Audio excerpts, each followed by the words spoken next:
Stop worshiping your heroes. That trillion-dollar NVIDIA you kneel before is a monster fed by greed and fear. The global capital party is a lie.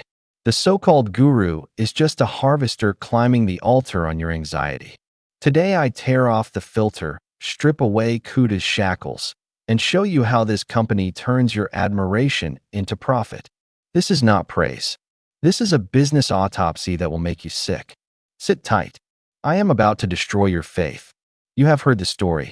Jensen Huang sketching on a Denny's napkin, then carving a path with vision. The media loves this garbage. The real history is different. NVIDIA launched NV1 in 1995. It bet on the wrong direction. Direct 3D rose. NV1 became e-waste. NV2 stuck to quadrilateral mapping while the industry moved to triangles. Two products, two disasters. By 1996, the company had 6 months of cash left. The CTO resigned. Shareholders demanded liquidation. Capital kicked them aside. Huang later said, "We were 30 days from closing." That is the truth. You are not seeing foresight. You are seeing survivorship bias. 3DFX, S3, number 9 all struggled just as hard. NVIDIA survived because they stumbled into Microsoft's DirectX 3.0 right before losing everything. One gamble, one lucky break. Do not let outcome bias fool you. That will make you the next bubble's fool. What phrase does the media love? CUDA is NVIDIA's greatest moat. They call it an ecosystem. Let me translate. CUDA is an electronic shackle, a chain from your spine to your ankle. In 2006, NVIDIA launched CUDA. No one cared.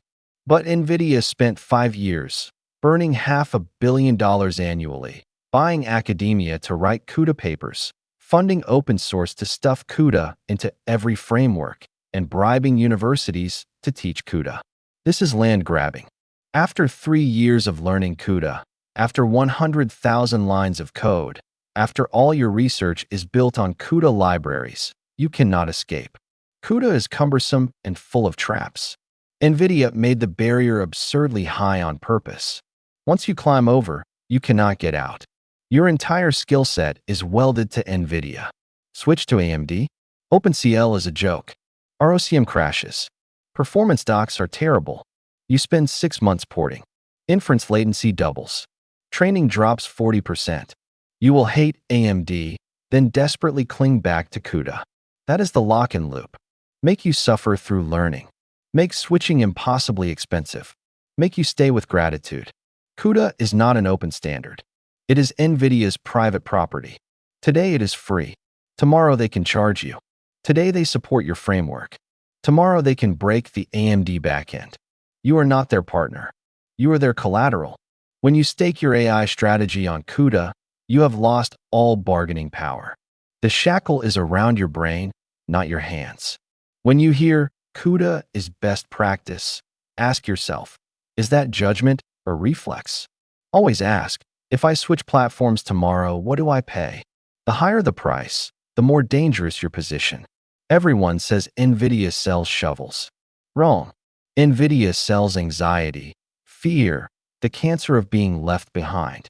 2 booms. First, crypto mining in 2017. Prices went berserk. Miners swept up cards.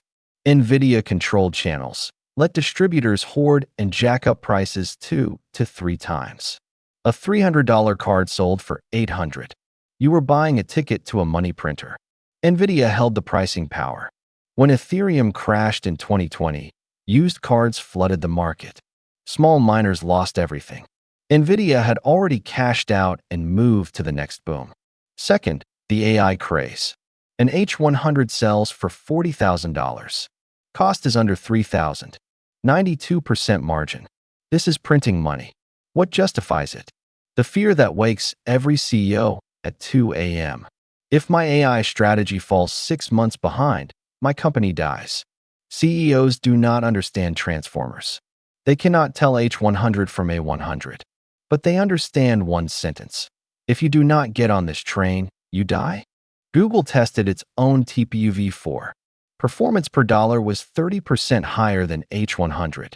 What does Google do? It keeps buying H100s. Why? If Google uses only TPUs and NVIDIA's next GPU does what TPUs cannot, Google falls behind. For a trillion-dollar company, falling behind means stock crash and CEO fired. Spending billions on H100s is expensive insurance. You know you are being ripped off, but you dare not go without it. This is a fear tax. NVIDIA makes you feel you will die if you do not buy, then sells you survival at the price of death. And you, a retail investor, are snatching an overpriced RTX 4090 on a forum, telling yourself you are running AI models. You are running nothing. You are running an illusion. How do you spot this? When a company's growth depends on customers' fear of missing out, the bubble is under your feet. Step back. See who drew Zhao fear, who sells the cure, who pays. If you are that payer, stop. Does Microsoft hate NVIDIA? Yes. Google? Yes. Meta? Zuckerberg wishes he had his own chip line. But all three are doubling H100 purchases every year. This is not a contradiction. It is dark business comedy. NVIDIA plays a prisoner's dilemma. It tells Microsoft, you get top priority. It tells Google, you are second.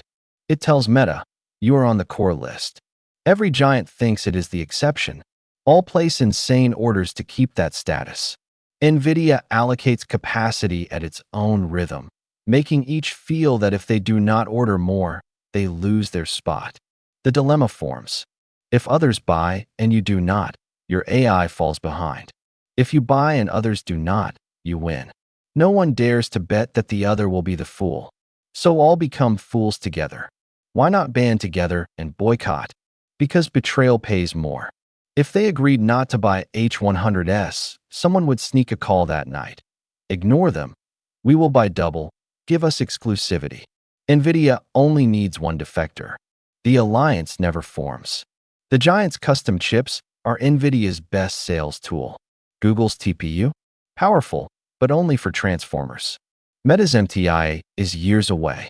Microsoft's Maya 100 has no specs. These projects let a CEO tell the board, we are reducing dependence.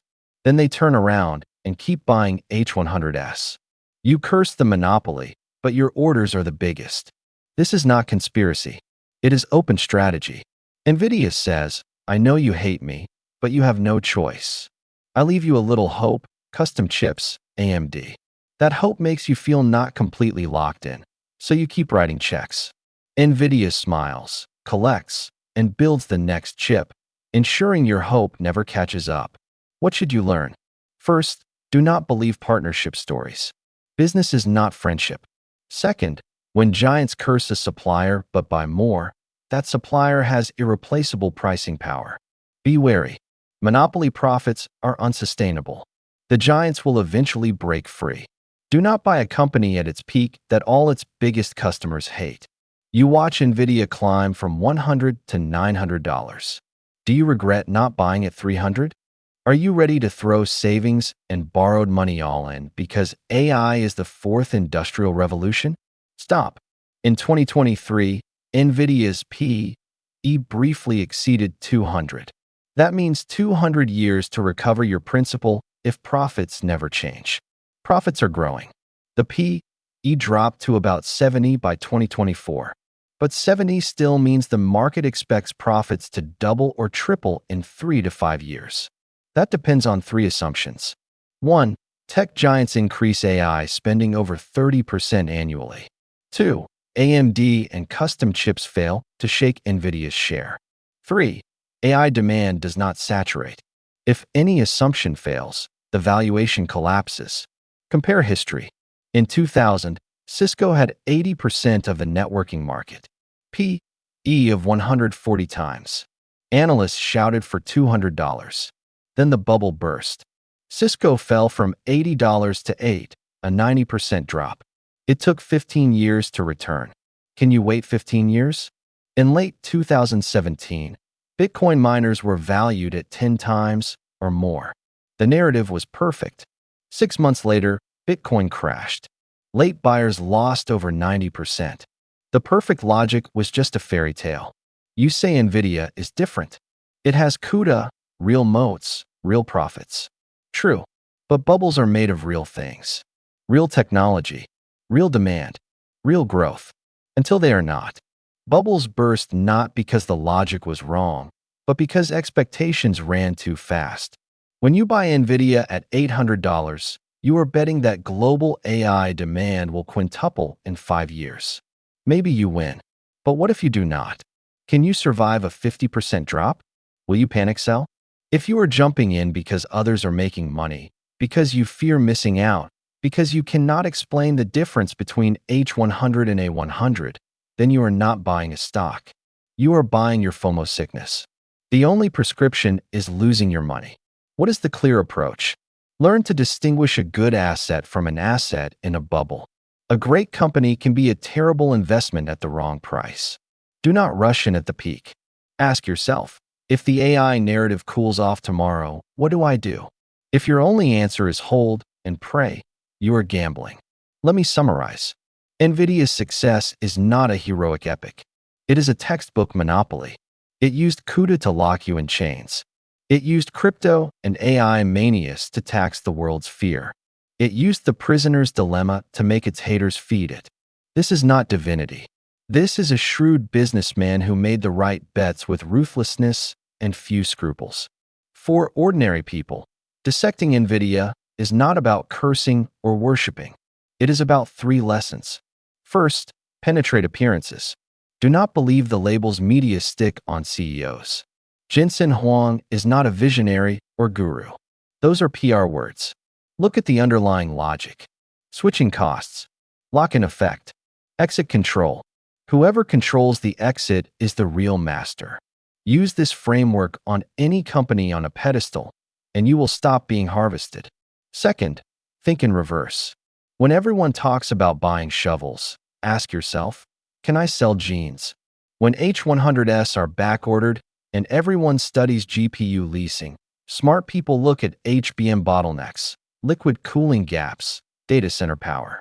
The center of the frenzy is where the bubble is biggest. Real opportunities are at the edges. If you cannot mine gold, at least do not be the fool who buys a shovel after the gold is gone. Third, fight FOMO. The biggest trap is not missing an opportunity. It is betting everything because you fear missing one. Retail traders bought ARKK in 2021. They bottom-fished crypto in 2022. They took loans for NVIDIA in 2023. History rhymes. In every bubble, the retail investor feels this time is different. And every time, they lose. The real winner is not the one who always bets correctly, because no one can. The real winner is the one who calmly says, I do not understand this well enough, so I am not playing. That sentence is harder to say than any technical analysis, and it is more useful. Learn from NVIDIA's speed. Learn fast. Experiment fast. Adjust fast. But avoid its monopolistic logic. Do not develop faith-based dependency on any single asset, any single narrative, any single hero. Build your own moat with reason, not with the size of your bet. Clarity is not a state. It is a daily battle. Now, drop your worship. Standing at the feet of giants. The best posture is not looking up or kneeling. It is studying their path, learning their methods, then walking your own. This world does not need more believers. It needs more awake people.